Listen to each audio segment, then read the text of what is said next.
Mesdames, Messieurs les hautes personnalités, Mesdames, Messieurs, chers consoeurs, chers confrères, je voudrais tout d'abord remercier très sincèrement l'ensemble des intervenants qui se sont succédés tout au long de cette journée pour la qualité de leurs exposés et la pertinence de leurs observations. Nous l'avons vu ce matin, la procédure commerciale a connu au fil du temps des évolutions importantes. De la justice des marchands au Moyen Âge, nous sommes passés aujourd'hui à une justice économique où la sécurité juridique et la transparence des affaires sont des exigences fortes. Les dernières modifications contenues dans le décret du 1er octobre 2010, avec notamment les nouvelles procédures de mise en état, le statut de l'écrit, la dispense de présentation à l'audience, sont des avancées considérables pour nos juridictions. Les expérimentations de dématérialisation actuellement en cours montrent la volonté de la justice commerciale d'être en phase avec la vie des entreprises.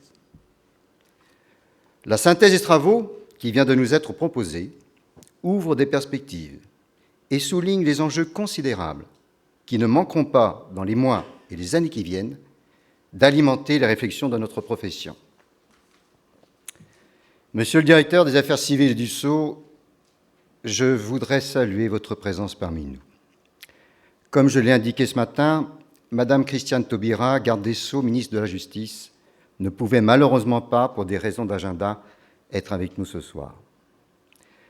Si des circonstances exceptionnelles ne m'ont pas permis de la rencontrer à ce jour, j'ai pu cependant apprécier l'accueil réservé par ses conseillers aux représentants de notre profession, leur qualité d'écoute et leur connaissance des missions confiées aux greffiers des tribunaux de commerce. Madame la garde des Sceaux vous a demandé, monsieur le directeur, de la représenter. Aussi, je voudrais, en mon nom personnel et au nom de la profession, vous dire combien nous sommes heureux de vous accueillir ici. Depuis de longues années, le Conseil national entretient avec la Chancellerie, et notamment avec la Direction des Affaires civiles et du Sceau, des relations de confiance. En début d'année, après l'élection du président et du nouveau bureau, nous avions eu l'occasion de nous rencontrer pour évoquer les sujets d'actualité de la profession. Nous travaillons quotidiennement avec vous, avec Madame Abderhalden, Monsieur Tissot, ainsi que tous vos collaborateurs, sur les sujets liés aux missions qui nous sont dévolues et à l'organisation générale de notre profession. Nous entretenons également des relations constructives avec Madame Malbec, directrice de la Direction des services judiciaires, et avec ses collaborateurs. Des textes législatifs importants ont été adoptés ces derniers mois et certaines dispositions réglementaires ont déjà été publiées. Je veux parler ici du récent décret relatif au registre du commerce et des sociétés et de l'arrêté approuvant le transfert des compétences des CFE impôts au greffe. D'autres dispositions sont en attente ou en cours d'élaboration. J'aurai l'occasion d'y revenir. Le Conseil national s'emploie chaque fois à être réactif pour répondre à vos demandes ou sollicitations. Je souhaite ici remercier très sincèrement mes consoeurs et confrères, présidents et membres des commissions du Conseil national qui s'investissent pour la profession. Qu'il s'agisse de l'analyse des textes juridiques, du dialogue avec les partenaires sociaux, des réalisations techniques dans le cadre de notre GIE Infogreffe, de l'organisation de la formation des greffiers et de leurs collaborateurs, mais aussi de la représentation de la profession dans les instances nationales ou des contrôles effectués dans le cadre des inspections des greffes, ils apportent leurs compétences, leur expertise et contribuent à améliorer sans cesse la qualité du service public dont nous sommes délégataires. Notre profession, force de proposition, est présente sur tous les fronts. Au carrefour des mondes judiciaires et économiques, les greffiers des tribunaux de commerce interviennent à chaque moment de la vie des entreprises, de leur naissance à leur disparition, qu'elles soient judiciaires ou conventionnelles, dans le traitement de leurs litiges, dans la prévention de leurs difficultés. Pour démarrer son activité et la développer, l'entrepreneur doit pouvoir évoluer dans un environnement fiable et favorable. C'est d'ailleurs dans cet esprit que le Conseil national avait présenté l'année dernière lors de notre congrès de Nice, un livre blanc contenant 30 propositions en vue de contribuer au développement des entreprises en renforçant la confiance économique. Je salue mon prédécesseur, Didier Oudneau, greffier associé de Montauban, ainsi que Pascal Daniel, greffier associé d'Orléans et président du GIE Infogreffe, qui, avec les membres du bureau et les autres présidents honoraires, ont largement contribué à ce travail.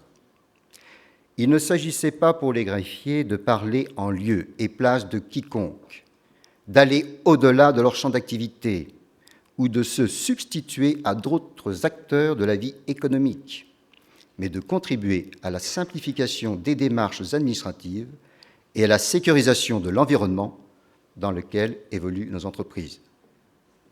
Je me félicite que certaines propositions, comme la suppression du double original, la simplification de l'enregistrement des actes des sociétés par les services fiscaux ou le projet de registre des interdits de gérer, aient déjà abouti ou soient sur le point de l'être. Cet indispensable équilibre entre simplification, sécurité juridique et transparence économique se retrouve au quotidien dans l'activité des greffiers au service de la justice commerciale des entreprises. Je voudrais, Monsieur le Directeur, avant d'évoquer des sujets plus prospectifs, faire devant vous un rapide tour d'horizon des questions d'actualité. Je le rappelais en introduction, des textes importants ont été adoptés pour compléter et moderniser notre statut d'officier public et ministériel. Il s'agit maintenant pour le Conseil national d'accompagner ces réformes et d'en faire la promotion auprès de ses membres. Je pense notamment au statut des greffiers salariés et à l'obligation de formation professionnelle des greffiers. J'ai été très heureux d'accueillir à Nantes la première greffière salariée. Le bureau du Conseil national a récemment donné un avis favorable pour une autre candidate à ce statut, et je sais que d'autres projets sont en cours. Il s'agit indiscutablement d'une ouverture de la profession qui peut, selon les cas, être une étape préalable à une association ou bien un moyen d'exercer pleinement notre activité sans pour autant être titulaire d'un office. C'est également la reconnaissance du travail de nos collaboratrices et de nos collaborateurs et une valorisation de leurs compétences. L'obligation de formation continue, en vigueur depuis le 1er janvier, a pour objectif d'assurer la mise à jour et le perfectionnement des connaissances nécessaires à l'exercice de la profession de greffier de tribunal de commerce. Pour notre profession, engagée dans ces actions de formation depuis plusieurs années, ce texte constitue la formalisation d'une priorité et place les greffiers au même niveau que les autres professionnels du droit. Il est en effet indispensable pour des officiers publics et ministériels en contact direct avec les entreprises de maîtriser l'ensemble des dispositifs en vigueur. Dans le cadre de cette obligation de formation continue, la mission du Conseil national est double. D'une part, proposer aux greffiers une offre cohérente en organisant des modules spécifiques de formation et initier des partenariats comme celui que nous avons signé ce matin avec l'École nationale de la magistrature. D'autre part, assurer le suivi du respect de ces obligations avec la création pour chaque greffier d'un espace individuel et sécurisé sur l'extranet de la profession, lui permettant de gérer sa formation continue. Au rang des actions menées par le Conseil national, je pourrais également citer l'actualisation des documents utilisés pour les inspections quadriennales des greffes en vue d'améliorer et rendre encore plus efficaces ces contrôles. L'élaboration des statistiques fiables est une autre préoccupation forte du Conseil national. C'est un sujet essentiel pour notre profession. Dans chacun de nos greffes, la tenue de tableaux de bord est indispensable pour le suivi de l'activité du tribunal. Nos présidents de juridiction et l'inspection générale des services judiciaires y sont particulièrement attachés. Monsieur l'inspecteur général Fels, que je remercie pour sa présence, ne me démentira pas. Si des outils ont déjà été mis en place, il faut s'assurer maintenant de la cohérence des chiffres dans chaque greffe et au niveau national. Il s'agit d'une démarche collective, expression de notre unité. Chacun d'entre nous doit prendre conscience de la nécessité du rapprochement de nos traitements informatiques qui conditionnent l'avenir de notre profession. Je voudrais devant vous, Monsieur le Directeur, évoquer des dossiers de première importance qui, pour un ensemble de raisons, toutes légitimes sûrement, ne connaissent pas le même état d'avancement. Le registre national des interdits de gérer, dont la tenue a été confiée au Conseil national des greffiers par la loi de simplification administrative. L'objectif est de créer un registre permettant de connaître la capacité des dirigeants préalablement à leur inscription. Il sera accessible aux autorités judiciaires, aux autorités de lutte contre la fraude et à toute personne ou administration expressément habilitée. Il s'agit pour les greffiers d'une responsabilité nouvelle, nécessitant une exigence toute particulière, compte tenu de la nature spécifique de ce registre de liberté publique. Je vous remercie, Monsieur le Directeur, des récentes initiatives prises par vos services en vue de la publication du décret permettant la mise en œuvre de ce registre. La dimension européenne est également un sujet important pour les entreprises et donc pour notre profession. Après l'adoption formelle à Bruxelles de la directive sur l'interconnexion des registres en Europe, nous allons à présent entrer dans une phase de négociation technique entre les États membres pour la mise en œuvre opérationnelle de cette interconnexion. Vous le savez, notre GIE Infogreffe est fer de lance sur ce sujet. Des conventions ont été signées en juillet 2011 et en mars 2012 avec nos partenaires italiens et espagnols. Vous pouvez compter sur la mobilisation de la profession dans le cadre de ces négociations techniques. J'aborde à présent un sujet particulièrement important qui concerne l'extension du modèle des greffes de commerce dans les départements d'outre-mer, prévu par les articles L732.3, L744.1 et L742 du Code de commerce. Cette réforme a été sollicitée par les autorités judiciaires et économiques de ces départements dans l'intérêt des entreprises. Nous nous sommes rendus en accord avec la Chancellerie à La Réunion, à Mayotte, plus récemment en Martinique et en Guadeloupe, pour rencontrer les acteurs locaux. Nous aurons la même démarche en Guyane. Nous avons évalué les conditions de mise en œuvre de cette réforme et fait des préconisations dans les rapports de mission que nous avons adressés à Madame la ministre et à ses services. Face à l'enthousiasme des autorités judiciaires, qui sur place nous a été unanimement exprimé, a semblé poindre un certain nombre d'inquiétudes. Je voudrais apporter ici les apaisements nécessaires. La mise en place des greffes de commerce ne doit pas s'analyser comme une quelconque privatisation de la justice. Bien au contraire. L'esprit de cette réforme est de donner l'opportunité aux entreprises et plus généralement aux justiciables des départements d'outre-mer de bénéficier d'un service public de qualité sans coût supplémentaire. L'étude d'impact réalisée préalablement a abouti au choix clair et indiscutable du modèle des greffiers du tribunal de commerce, officiers publics et ministériels légitimement habilités par les dispositions législatives et réglementaires à tenir les registres légaux et à assurer un contrôle juridique. Dans une République une et indivisible, peut-on accepter un traitement différent selon le lieu où s'exerce son activité? Si vouloir une égalité parfaite, semble illusoire, se satisfaire de différences pénalisantes n'est pas acceptable. Pourquoi peut-on immatriculer à tel endroit une entreprise en 24 heures alors qu'il faut plus de 18 mois à tel autre? Le développement économique et la sécurité des affaires ne peuvent se satisfaire d'une telle situation. Dans ces départements d'outre-mer, particulièrement touchés par la crise, il est primordial que les partenaires économiques puissent bénéficier de la diffusion d'une information légale fiable, permettant, au-delà de la nécessaire création d'entreprises, un réel essor économique et la mise en place d'une prévention efficace pour les entreprises en difficulté. Le plus grand respect des différences, qu'elles soient ultramarines ou métropolitaines, je pense ici à l'Alsace-Moselle, doit se traduire par un traitement égalitaire sur l'ensemble du territoire national. Sur le sujet de l'indépendance de l'autorité en charge de l'immatriculation, faut-il rappeler que les greffiers exercent leur activité sous l'autorité du président du tribunal et sous le contrôle du ministère public. Nos greffes sont régulièrement inspectées et nous sommes la seule profession juridique soumise à l'inspection générale des services judiciaires. À l'évidence, La réussite de cette réforme passera par la compétence professionnelle et la capacité de celles et ceux de nos confrères qui, nommés par la garde des Sceaux, assureront la mission de service public dont ils auront reçu délégation. Une association alliant expérience du métier et connaissance avérée du tissu économique local sera un atout au même titre que le recrutement et la formation d'un personnel de proximité.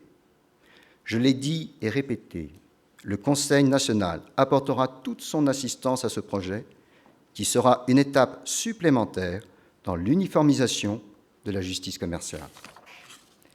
Vous le voyez, monsieur le directeur, notre enthousiasme est intact.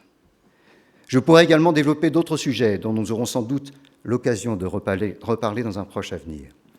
L'ambitieux projet de l'identité numérique des entreprises, les greffes des tribunaux de commerce qui contrôlent et enregistrent l'identité légale et juridique de 4 millions d'entreprises inscrites au registre du commerce et des sociétés, pourraient également enregistrer et valider l'identité numérique des personnes morales, des dirigeants et des commerçants. L'identité numérique d'une entreprise aurait alors une existence légale et juridique. Le rapprochement avec l'Agrasc. Depuis quelques mois, nous travaillons avec l'Agrasc, agence de gestion et de recouvrement des avoirs saisis et confisqués. Nous travaillons à un projet de création d'un registre spécial des saisies pénales permettant d'y faire figurer l'ensemble des décisions rendues en cette matière. Ce registre fait aujourd'hui défaut dans la mesure où le registre des privilèges et nantissements ne peut valablement accueillir des saisies pénales qui ne sont pas des sûretés au sens strict du terme. Nous saisirons prochainement notre ministère de tutelle ainsi que le ministère de l'Économie et des Finances sur le projet de modification législative nécessaire à la mise en œuvre d'un tel registre. Madame Pelcès, directrice générale de l'Agrasc, viendra demain nous présenter plus amplement le rôle et les missions de cette agence. Enfin, permettez-moi d'évoquer un sujet sur lequel j'ai récemment échangé avec M. Jean-Bertrand Dumaine, président de la Conférence générale des juges consulaires, dont je salue ici la présence. Je ne peux que me réjouir de la prochaine mise en place du répertoire national des juges consulaires, dont la création avait été annoncée au congrès de Nice par notre ministère de tutelle. Ce répertoire constituera en effet un outil important dans le cadre du suivi de la formation continue des juges consulaires. L'importance de cette formation a d'ailleurs été rappelée dans le considérant 32 de la récente décision du Conseil constitutionnel relative à la QPC portant sur le statut des juges consulaires et la légitimité des juridictions commerciales. Je voudrais terminer mon propos de ce soir sur 2 sujets. La dématérialisation, d'une part, l'avenir de la justice commerciale, d'autre part. Depuis maintenant de longues années, les greffiers ont fait le choix de mettre en commun et de mutualiser leurs moyens dans le cadre du DGE Infogreffe, prolongement de leur activité. La maîtrise des progrès techniques, l'anticipation des besoins des entreprises, les exigences de la vie économique ont fait des greffiers des précurseurs dans la dématérialisation des procédures. Ces avancées technologiques ont ainsi permis à la profession d'offrir aux entreprises et aux justiciables la dématérialisation de la plupart des formalités, comme l'enregistrement en ligne dès 2007, le traitement des injonctions de payer et, plus récemment, le dépôt des comptes annuels et la suppression du double exemplaire. La sollicitation de la profession pour participer au groupement d'intérêt public Guichet Entreprise a marqué une reconnaissance évidente de notre expertise en cette matière. Notre confrère Michel Jalinck, que je voudrais une nouvelle fois remercier, s'est beaucoup investi dans ce projet. Merci également à Michel Dieudonné, président de ce groupement, et à son directeur, Florent Tournois, pour leur présence. Notre profession a toujours eu à cœur de respecter ses engagements dans le cadre de ce projet gouvernemental de transposition en France de la directive Services. Malgré l'instauration d'un dialogue entre les différents partenaires, il faut reconnaître que l'année écoulée ne s'est pas déroulée dans un climat des plus sereins. Des apports techniques pas nécessairement à la hauteur des attentes, des schémas de circulation des dossiers parfois remis en cause, une certaine défiance entre les partenaires, sans oublier l'apparition d'un bouton vert, objet de toute notre attention et d'un traitement très particulier. Surmontant ces difficultés, et consciente qu'elle ne peut aller contre le sens de l'histoire. Notre profession reste attachée à ce projet et continue à s'y investir, tout en s'interrogeant sur le devenir de ce groupement, dont la convention initiale prend fin en 2014.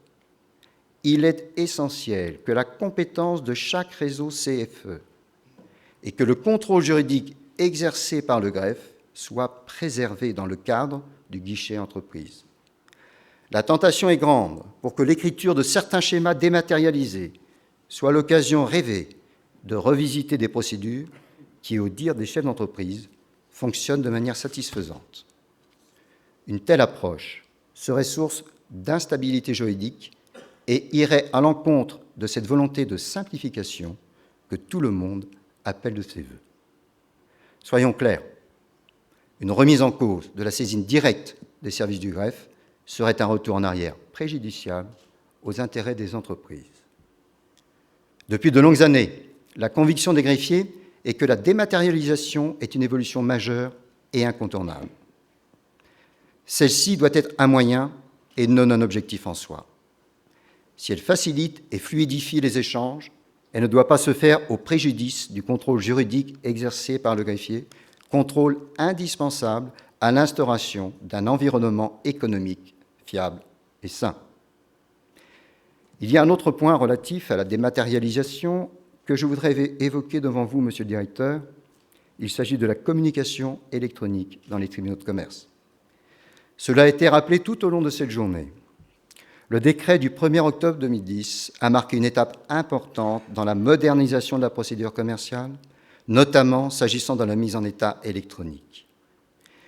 Je me félicite de l'avancement des travaux engagés par la profession avec le Conseil national des barreaux dans le cadre du réseau privé virtuel des avocats.